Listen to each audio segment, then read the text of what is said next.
It's funny to hear a female talk about routes. Like, I'm Mia Mignon. Because your quarterback don't know how to throw a back shoulder fade, and every time that he's in perfect position and back shoulder fade in the end zone, he can't throw it. You know, I'm not talking about one simple route. Back. Yes, and the reason why I say that is because LeBron James is a product of Michael Jordan.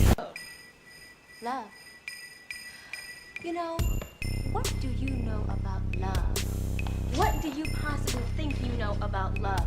You know, I'm sick and tired of men using love like it's some kind of disease you just catch. Love should have brought your ass home last night. Maury Lang Show with the Renegade Relationship. Let me shatter that myth real quick before you go on. Just because a woman likes sex all the time does not make her a freak. If she can't deep throat or she's not willing to deep throat, then it shatters her own myth.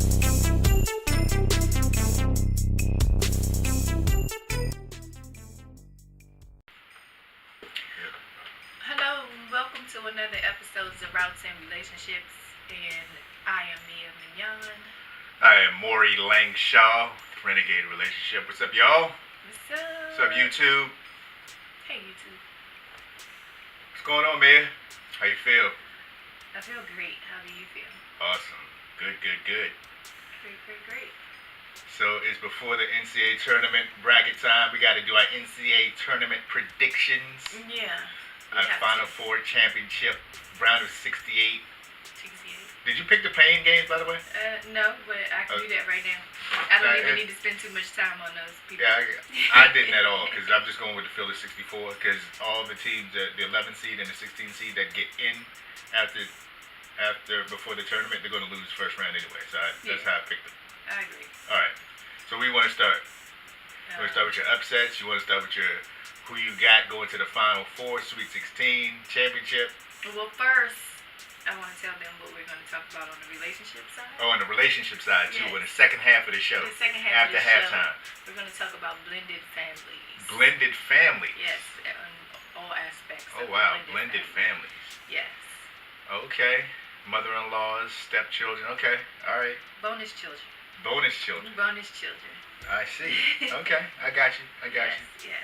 Blended families. So we start with Blended that families. NCAA tournament prediction. Oh, and one more thing about blended families. What about them? I just want to say that Tiger Woods is going to start winning. He's blended. He's going to start winning starting in Bear Hill. Tiger Woods is done. No, he's not. He's about to start winning. As I said 5 years ago, Tiger Woods will never win another championship. Well, then you're going to. He may compete like he did this past weekend. but Right, he may that was the compete. start. But anyway, I hate golf. I hate everything about it. So, screw Tiger Woods, screw golf, everything about golf. I hate golf. Yes, Anyway, I'm still a Tiger fan. So let's go. NCAA tournament and blended family. So, Yes. who you got? In my Final Four?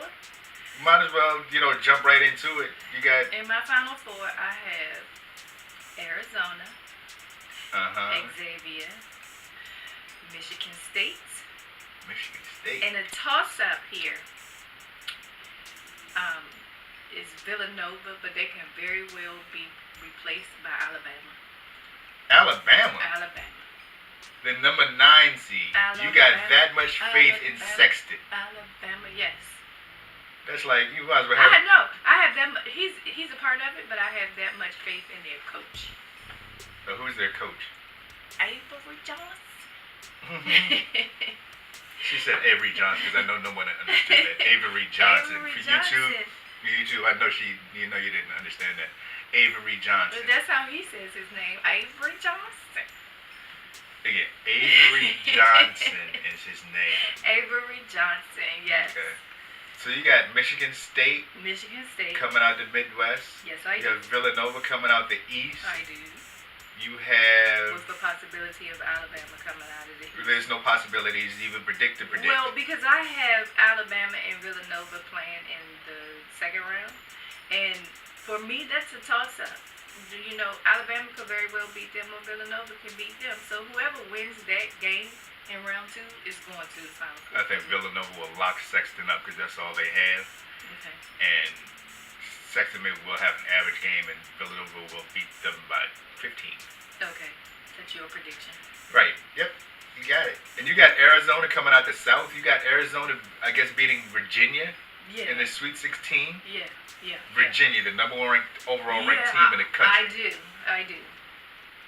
Okay. I don't. And you have Arizona beating Kentucky in the round of 30. Oh my God, that hurt my heart, but yes, because I'm a Kentucky Really? fan. Yeah. As well as Kentucky's playing. That is a Yes. bold prediction. It is bold. We need one of those. And then over you here. have Xavier coming out the West, is what you said? Yes, I do. Xavier, the poorly playing Xavier Wildcats. They're gonna get What's it together. What's their mascot name? They're gonna get it together. They haven't gotten to get together in a They're month. gonna get it together. Xavier is gonna come out of the West. Okay. And Kansas, did you already do that? Out the Midwest? Michigan State. Yes. Michigan State. Yes. Wow. Okay. So who's in your championship game? You're gonna talk about me some more. Arizona. As long as you don't say Alabama. Arizona or Alabama. If Alabama, listen, Oh my if God. Alabama beats Villanova, then Alabama is going to the national championship game. If Villanova beats Alabama, then Michigan State will be there. So what I have on paper is Arizona and Michigan State. Okay, so you have Arizona and Michigan State in a championship game. Yes, something new. Okay. Something refreshing. Yes. Well, Michigan State, I'm not sleeping on Michigan State, Mm-hmm. but they might not have enough firepower. So Michigan State and Arizona. Arizona. Who's your national championship? Who's your national champion? Again, if Alabama isn't there, Yeah, Arizona. you have Arizona, Michigan State. Arizona, Michigan State. Who wins that game? There's no if or. How do you do predictions? Arizona. Because Yeah, Baby Shaq is going to win and he's going to go to the NBA and he's going to dominate. Okay, you have Arizona beating Michigan State Yes. in the championship game. Yes. Do you have a score? Do I have a score? No, I don't have Okay. a score. All right. Well, that's a hell of a bracket. It is a hell of a That's a hell of a bracket. I'm glad you wrote that in pen I did. because I want to see. I wrote this. it in red too, red pen to let you know that it's official. All right, we're gonna post that on YouTube just so you can see her brackets, guys. She has Arizona against Michigan State, Yes. but she Arizona, scratched out Arizona. like she could possibly have Alabama in a championship Well, game. I didn't scratch out anything. I have slash. Michigan State slash Alabama. Alabama slash. She does her Villanova. predictions way differently than anybody else's. She'll, you know what she has? If Purdue is playing St. Bonaventure, she'll have Purdue or St. Bonaventure No, advancing. not true. Not true. Yes. Not true. It's just Look, with you Alabama. have to see this sheet to believe it. You only see a slash beside Alabama and Michigan State, Alabama and Villanova. That's it. And you have Alabama in parentheses right here in the Final Four. I know. Listen. But she really has Villanova in the Final Four. I do with With the Alabama possibility on top. of Alabama. Alabama is on top of Villanova. Yes. Anyway. Whoever wins round two wins. That is the weirdest bracket I've ever seen in my life. Hey, it's been my strategy for years. So you can't be wrong. It's almost like you can't be wrong. It's just one game. I'm going to predict this, It's just but one this game. team can also win. It's just one game, though. It's just one game. It's not my entire bracket. It's just one game. All right, well, let's get to the real deal.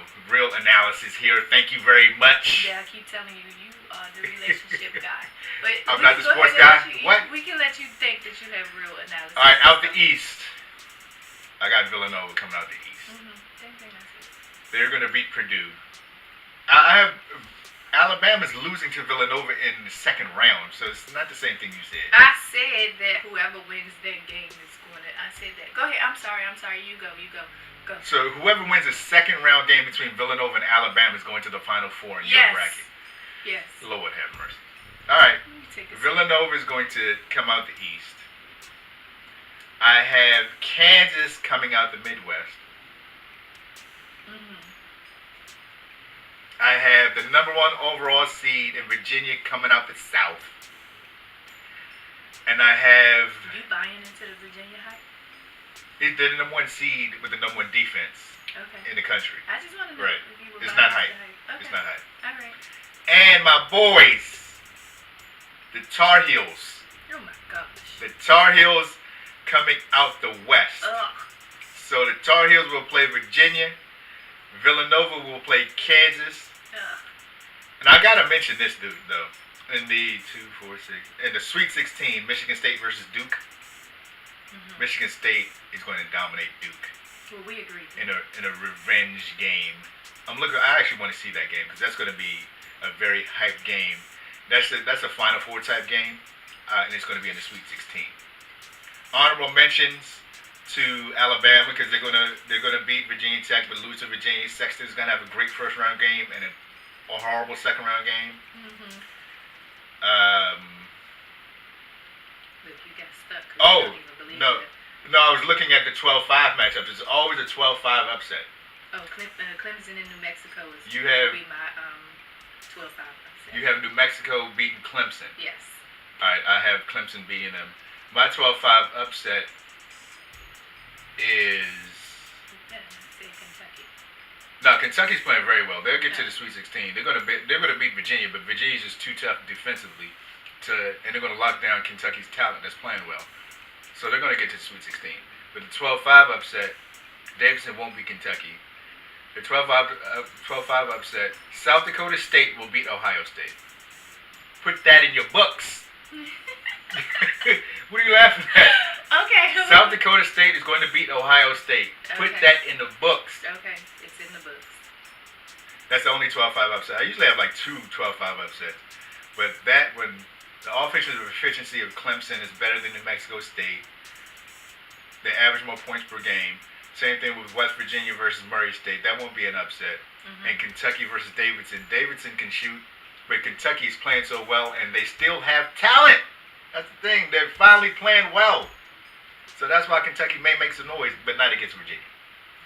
Okay. So the 12-5 upset Well, is I South don't think Dakota Kentucky State versus will pass Ohio Kentucky. State. Put that in the books. Okay, it's in the books. So for my Final Four, Virginia, UNC, Tar Heels, Villanova, and Kansas. And your score? Did you do a score? I haven't even got to the championship yet. Thank you. I just said my I'm Final sorry. Four. Thank you very sorry. much. You did. I'm sorry. Can Thanks we- for listening. Go. Right. Virginia will beat the Tar Heels, and Villanova will beat Kansas. So Virginia will play Villanova for the national championship, and the pretty boy coach will hoist the trophy. The pretty boy. There's no pretty boy out here. No, that's a handsome dude, man. Everybody, that face chiseled, head greased, man. People love that dude, man. The Virginia coach. So Virginia's going to hoist the trophy. The final score will be 72-69. It will come down. It's going to be one of those great defensive games, and it may be a defensive play that stops it, and then Villanova's going to be forced to foul, and Virginia's going to go up by 2 to win by 3. Virginia will be your national champion. That's my prediction. Oh, Put that in the books. I'm going in to the books. post it on YouTube Yeah, so please you can do. see my bracket. please do. And we're going to post both brackets side by side just so you guys can see the actual prediction. Winner, winner, chicken dinner. Winner, Not with no winner, damn chicken Alabama. dinner. Alabama, watch. Watch. Now with no daggone They're Alabama. going to be... Sexton is not that good. They're going to dominate the NCAA with football championships and basketball championships. You just watch. You just watch. Oh, that's a cute story. That is a cute story. All right, halftime. Where's the Trent. buzzer? Bang. Bang. All right, back in the halftime. We're coming back in for the second half of the show. Blended families. Blended families. Speaking of blended families, you know, we need to tell the people we have a blended family show as well. It's called the Blended Eight. on Oh YouTube. yeah, check that out, guys. I want to know what you guys think. We have our own little reality vlog on YouTube, Blended 8. Go to YouTube, search Blended 8, and if you want to see a very personal side of us with our 6 kids, That's a lot. check out the Blended 8. It's not a lot of kids. We only have a 15-year-old, 14-year-old, 13-year-old, 12-year-old, 11-year-old, 10-year-old, and 9-year-old. It's not a lot of kids. Yes. Yeah, the Blended 8, guys. Go check that out on YouTube. Subscribe to the channel. Appreciate you guys. So the Blended Family. What about the Blended Family? Blended family. Let's see here. Well, everybody can't be Will and Jada. What does that mean? So, you know, Will and Jada decided, well, not Will and Jada decided, but Jada decided to be, I believe Will's ex-wife's name is Sharice. She decided to sit her down and talk to her and was like, for the sake of Trey, you know, we need to get it together. You know, we have something in common, which is Trey. And I love him, you love him, that's your son biologically, and I love him because that's my bonus child, and we have to set an example for Trey. That's what Jada, the stepmom, Yes. approached the ex-wife with. Yes. Okay. Nothing wrong with that. She said she didn't need for them to see, he didn't need to see any animosity between his parents. Which I agree with, but some situations you just cannot sit down and talk to that other person, no matter how much you want to, because one person may feel like Jada and the other person may be a bitch on wheels. Whether it's a male or a female, they just a bitch on wheels. They just don't want to do it. Yeah, I definitely see that. But for the sake of the kids, once you put the kids first, it's hard for a parent to say screw you to the new spouse. So that's tough. But you know what's interesting though? That how this has come full circle for me personally. Because when we talk about a blended family, we're talking about you and I joining, and you have children, I have children, and blending that family. Mm-hmm. It's funny because when I first got married, we went to premarital class, mm-hmm. and it's an 8-week course. We talk about various things that are expected throughout the marriage, and one of the courses was called the blended family. That was actually the name of the course. Mm-hmm. So I was kind of looking forward to that because you hear stories about, oh my gosh, you got to deal with the mother-in-law, you got to deal with the father-in-law, you got to deal with a new brother or sister-in-law, right. And how they deal with them. Uh-huh. Especially the whole mother-in-law stigma. Mm. You talk about a new mother-in-law, like, oh my gosh, the mother-in-law is like the devil in a new relationship. Yeah, the stereotype was well lived with me. But the blended family course is actually, back then, mm-hmm. what I was expecting is completely different than what I expected. What I expect is what we're doing now. Mm-hmm. Is you have children, I have children, how do we blend those families? And I'm 30 years old at the time. I don't have kids. Both my parents are together. She doesn't have kids. Both her parents together. I thought it was kind of normal. That what we were doing was more normal. Come to find out, no. According to the course, no. You already have kids. He already has kids. That means you guys got to learn how to blend your families together at that point. And we sat in that class and just twiddled our thumbs because there was no commonality in that. Everything that you do in life has a purpose at some point. You should have paid attention. I should have paid attention now because now I want the course material so I can see what they were talking about because that fits me now. Yes. 20 years later, 15 years later. That's why you had that class 15 years later, because the universe knew that you were going to be sitting right here talking about your blended family. Right, I was going to meet somebody with 3 kids, with my 3 kids. The same age. Right, 1 year apart. Not even 1 year. Like I think the oldest is maybe 8 months. They're a year apart. A year apart? Yeah, Again, yeah. Yeah, because I don't know she'll the be age. 16 in July. So yeah, they're a year apart. He just turned 14. Oh yeah, that's the oldest spread. Yes. Everybody else about a is year right ahead. on each other's heels. Yeah, everybody else is less than a year. Alright, so you have suggestions? You have advice for women? Blending? So I haven't, they can do like I do. Like, I don't hold any grudges. Like, I may not like you as my ex-husband, or we may fall out as my ex-husband, but your kids are your kids, and my kids are my kids, and we need to do what we need to do for the kids. What I don't like, though, is when you co-parent, that you talk through your children. I think you should be adult enough to speak to me, and if you can't speak to me, then you can speak to, if it's easier for you to talk to the male in my life, then maybe you should talk to them, but don't talk through the children. When you say talk to the children, you're talking about find out from your mother when you have football practice? Yeah. Ask your mother this. Ask your mother this. Ask your mother what time she's going to pick you up. Call your mother and find out such and such. Or not those little small things. You know what? I'm going to take that back. Those little small things, I don't mind. But ask your mother what happened in school today. If you want to know what happened in school today, if you want to know something important, like about school or a medical issue, anything, just don't talk through the child. I think that's when you should be adult enough and pick up the phone and call one of the other adults. And plus, that puts the child in a very awkward position too. Like they don't know a lot of stuff, so they're kind of guessing, and they're left feeling like, why don't you just talk to them? Just find out directly from them. Yeah. Yeah, because I've actually seen it where, like, my children will come to me and ask me things that they feel uncomfortable asking me, and I have to diagnose where the line of questioning is coming from, and it's from the other parent. And I swear, we're all guilty of it to some extent. Yes. But I totally agree with you. Talk to the adult about adult things. Yes. I don't care. So what happens if the children don't like the new boyfriend or girlfriend? That's tough. I'll have to take what my kids feel into consideration. I definitely will, and I have to sit down and really see how I feel about him.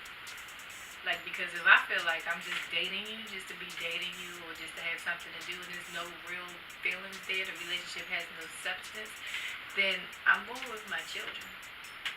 So you break up with the boyfriend because the children don't like him? Yeah, And especially if my relationship. And you justify it by saying, we're just going through the motions here, so there's no need. Right. I mean, I've been in that situation where my youngest son didn't particularly care for somebody that I was dating, and he was right. Your son was right. How was your son right? I mean, he didn't say, "Hey, that's not the guy for you," because he's so, he was so young. But that relationship didn't have any substance. We was just going through the motions, and he was just there, and he was always there. As my youngest son pointed out, he was just always in the way. And, and so here's the ultimate question in the blended family. At what point do you introduce the kids to the new boyfriend or girlfriend?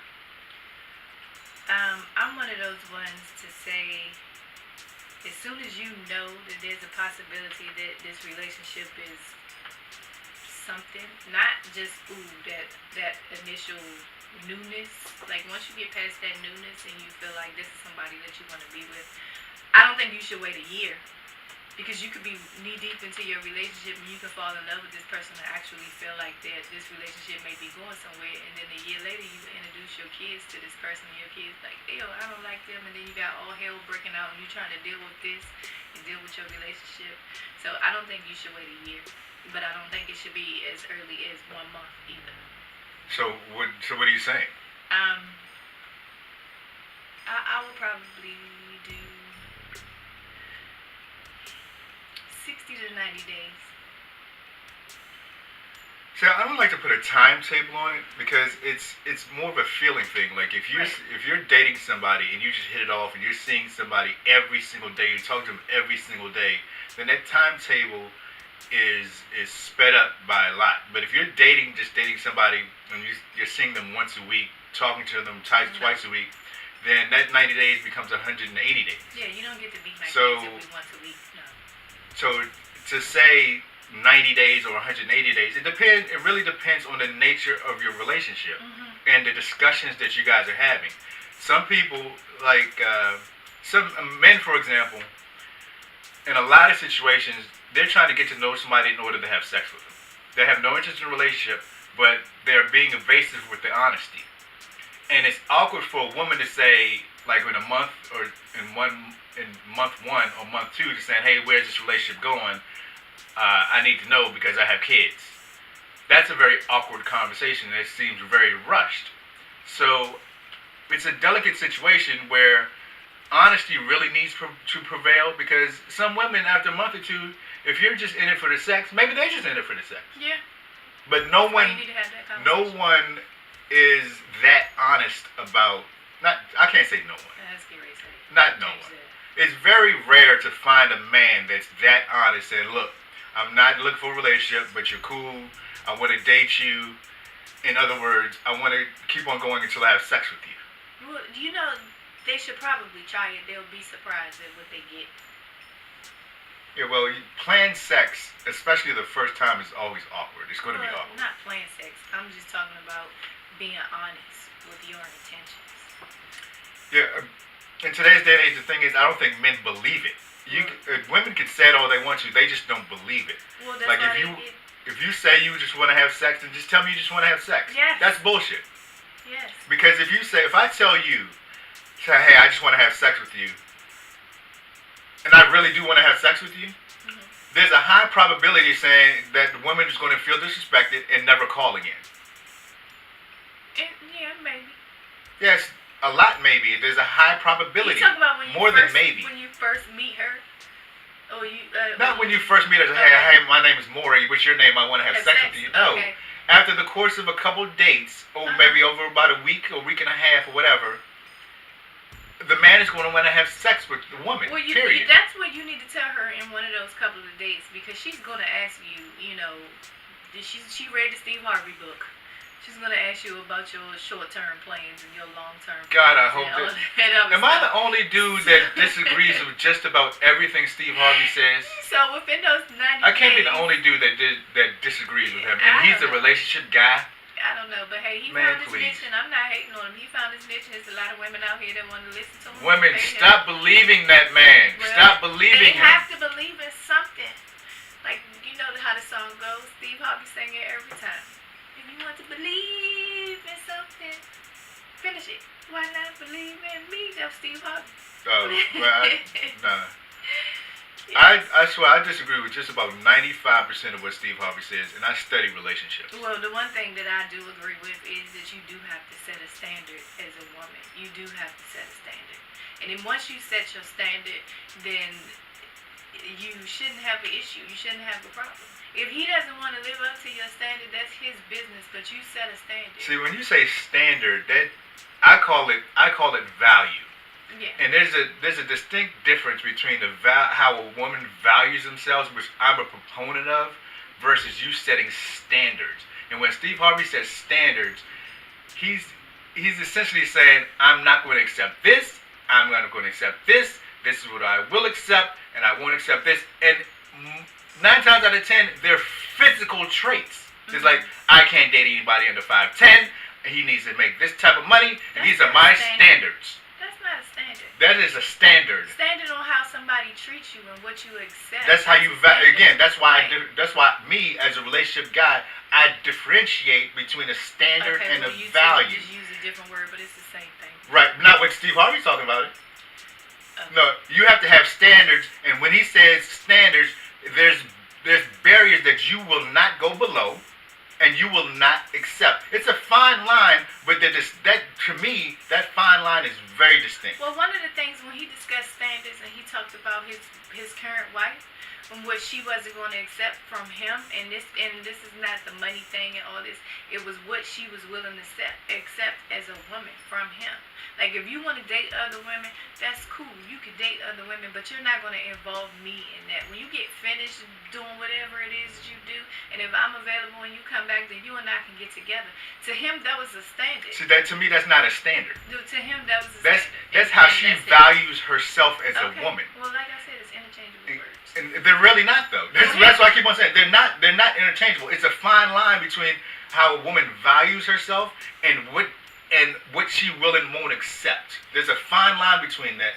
And because of Steve Harvey's ass, women get it confused. Well, you and they say they need use a different word. They need tall, dark, and handsome, which is a standard. They need a salary person, which is a standard. And they lump all that in with, if you want to date other women, that's cool, but you may not do that with me. Well, that's a requirement.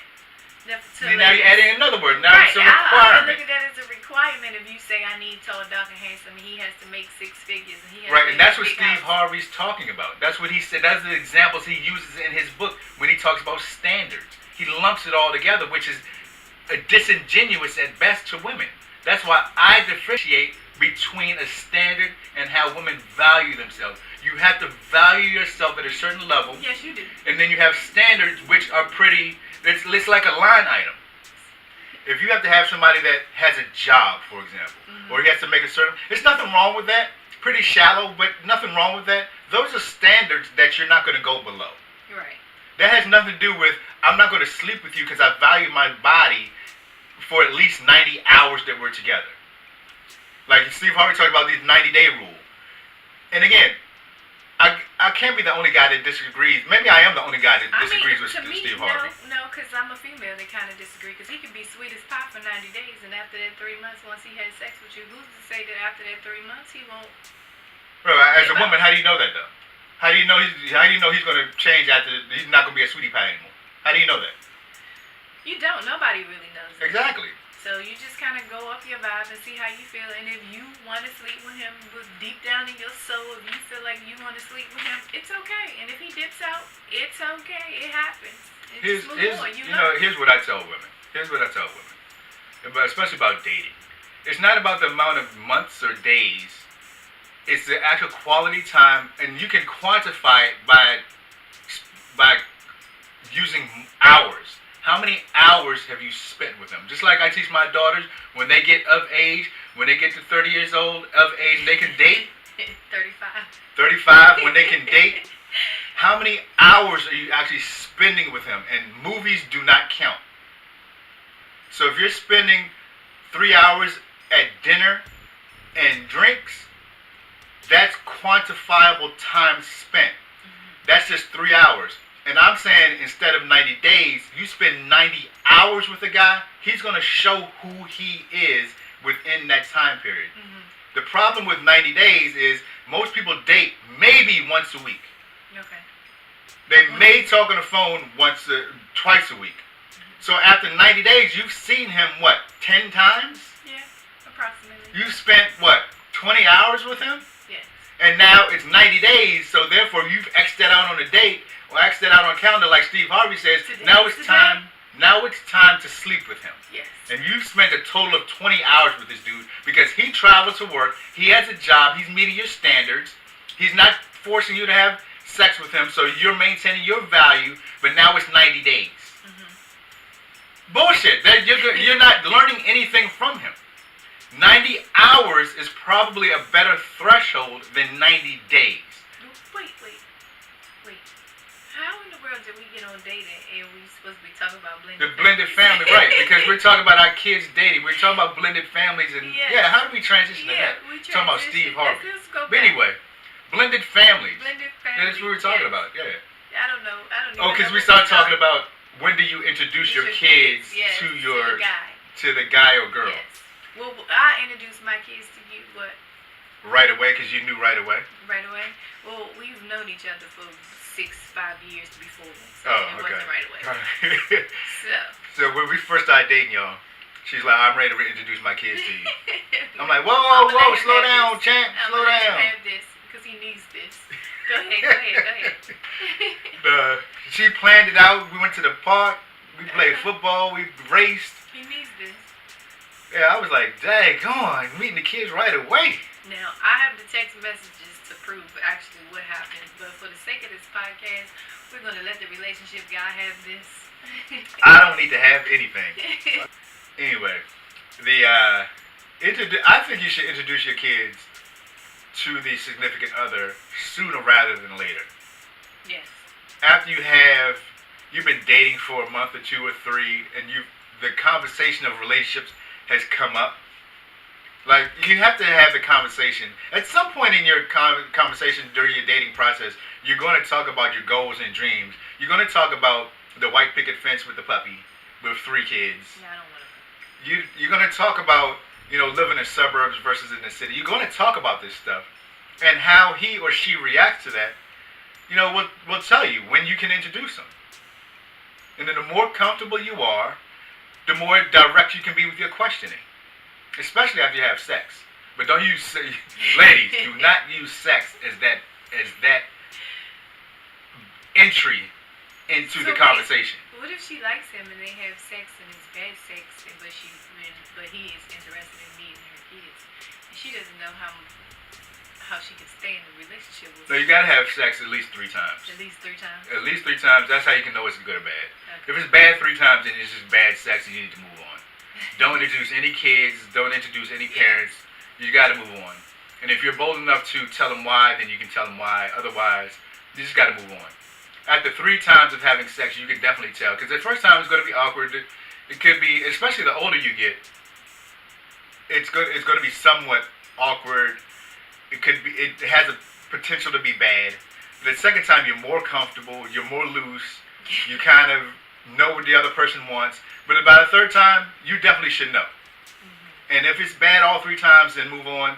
But after 3, you got to give it at least 3 times to know whether this is good or bad sex. I want to put a disclaimer out there. That's Maureen Show's suggestion. You only get 1 time of bad sex for me. I'm just not going back. Now, see, that's not fair. That's just not fair. I'm just not going back. I just can't subject myself to bad Then, sex. here's the bad news with that. Because you're going to find yourself on the men carousel looking for good sex. No? Yeah. You're going to find yourself on a men carousel. By the time you look up, you're going to be 50 and you stuck with 25 people. Well, I'm okay over here on my end, but for me, I'm just, my one bad sex experience was one bad sex experience. Right, but if women uphold to that theory, and let's just say you don't have sex for 4 or 5 months after dating somebody, which is kind of a long time to be waiting to have sex with somebody, and then you find it's bad sex. Then after 5 or 6 months, you're not talking to somebody, and you're starting the dating pool all over again, and you're going to go through another 5 or 6 months and not have sex with him, and he's going to be bad again. By the time you look up at 5 years, you've slept with 10 dudes. Let me clarify bad sex.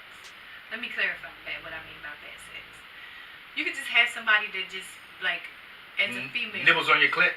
You know, just big and just burly all over top of you and just that kind of bad sex, just make noises you don't necessarily want to hear. Or like the waiting to exhale. Don't necessarily have the proper pump, or they just, it's just bad. It's just like a bad experience. All right, well, we want to hear from you guys. Back to blended families, yes. We want to hear from you guys. Yes. When do you introduce your kids to the significant other? When do you have sex in your relationship with the potential? That's not a question. Right. How do people reach us, Mia? Facebook on the Routes and Relationship page, Instagram at Routes and Relationships, Twitter at Routes_ships, SHIPS. Routes_ships on Twitter. YouTube, Routes and Relationships. Emails, Maury at routsandrelationship.com, Mia at routsandrelationship.com. Check us out on Google Play, Apple Podcasts, SoundCloud, Stitcher. And shout out to Listen Notes. They refer a lot of podcasts out. Yes. Shout out to listennotes.com. Yes. All right. That's it. That's it. Great long conversation. NCAA, let's go Alabama. Sneak up. Go, boy. Bye-bye. Peace. Bye.